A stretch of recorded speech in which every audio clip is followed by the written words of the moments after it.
Sobat-sobat edit vlog tema diplomasi Xi Jinping, Presiden China tidak henti-hentinya mengejutkan dunia.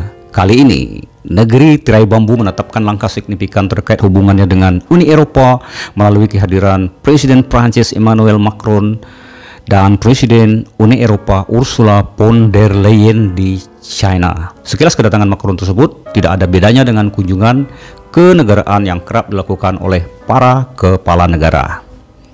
Namun, kali ini momen tersebut menjadi spesial lantaran dilakukan di tengah ketegangan geopolitik antara China dan Amerika Serikat atau AS yang sejauh ini dikenal memiliki hubungan sangat baik dengan benua biru atau negara-negara Eropa. Kali ini Amerika pantas untuk menjadi sangat cemas karena bukannya mengalahkan China atau alih-alih mengalahkan China, posisi sang adidaya atau negara adidaya tua ini, negara adidaya lama ini kini menjadi semakin terancam. Iya benar, karena pertemuan itu menimbulkan pertanyaan tentang seberapa besarkah loyalitas Eropa terhadap Amerika Serikat yang dikenal memiliki hubungan cukup baik dan kerap kali seia sekata dalam sejumlah kebijakan global. Memang benar, pertemuan tersebut tidak berarti Eropa, khususnya Prancis, benar-benar membelot dari Amerika Serikat. Namun hal itu cukup memberikan sentimen sangat buruk terhadap keperkasaan negeri Paman Sam. Bagaimana tidak dalam perjalanan pulang, usai melakukan pembicaraan selama 6 jam dengan Xi Jinping, Macron mengatakan Eropa harus mengurangi ketergantungannya pada Amerika Serikat dan menghindari terseret ke dalam konfrontasi antara China, Amerika Serikat atas Taiwan. Wah, ini jadi semakin menarik ini sandiwara panggung dunia ya. Oke, sepulang dari lawatan ke China, Emmanuel Macron lalu menghimbau Eropa agar tidak memihak Washington atau bahkan Beijing dalam berbagai konflik. Mengapa hal ini menarik? Saya akan mencoba menjelaskan sederhana mungkin berdasarkan opini-opini para ahli dan pengamat internasional. Saya harap juga Anda mengikuti berita aktualnya langsung melalui media-media besar lokal maupun global. Jadi kan ada perbandingan dan bisa menjadi lebih akurat dan terpercaya. Oke. China memang sukses, terbukti sukses menggembusi Amerika di mana-mana.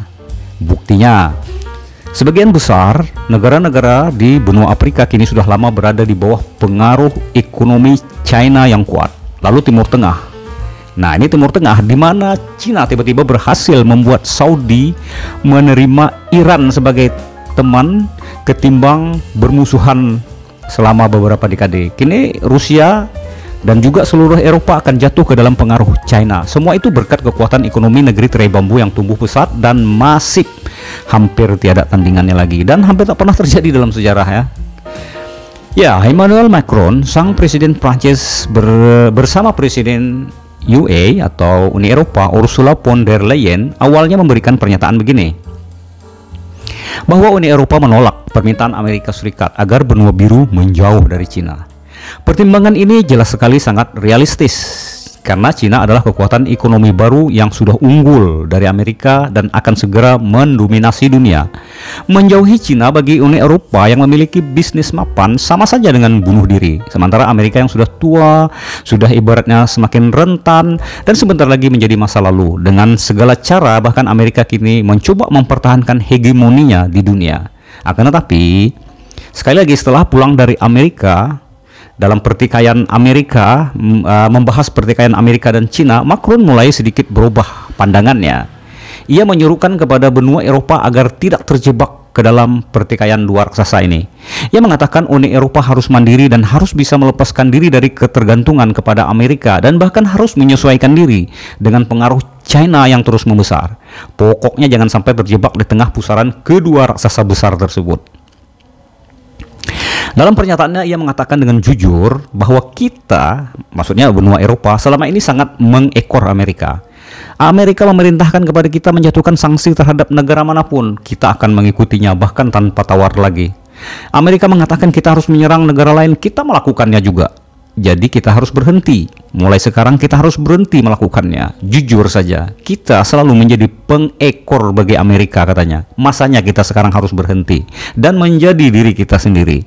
Mulai sekarang Kita, maksudnya Uni Eropa, harus membentuk poros kita sendiri dan menjadikan kita sebagai kekuatan penyeimbang ketiga terhadap pertikaian dua raksasa yang mungkin membahayakan seluruh dunia ini.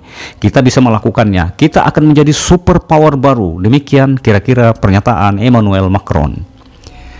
Macron dan Ursula von der Leyen bertemu Xi Jinping di tengah kemarahan Cina terhadap kunjungan Presiden Taiwan ke Amerika.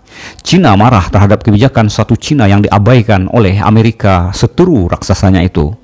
Menyaksikan betapa Cina mengerahkan angkatan perang yang sangat modern, tampaknya kedua pemimpin Uni Eropa ini menyadari kapasitas Cina memang telah mencapai level untuk bisa mengalahkan militer Amerika di Pasifik, bahkan mungkin secara global.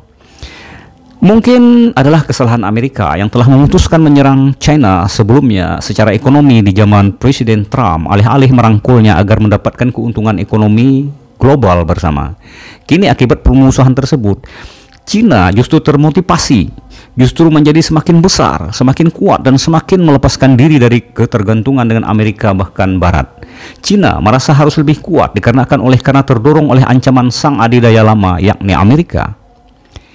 Itulah yang saya katakan sebelum pada video saya sebelumnya, bahwa kekuatan ekonomi kadang bahkan dapat mengalahkan kekuatan militerisme yang menakutkan di Barat. Ini hanya opini dari rangkuman berbagai berita dalam seminggu ini. Terima kasih telah meluangkan waktu bersama kami. Sampai jumpa lagi.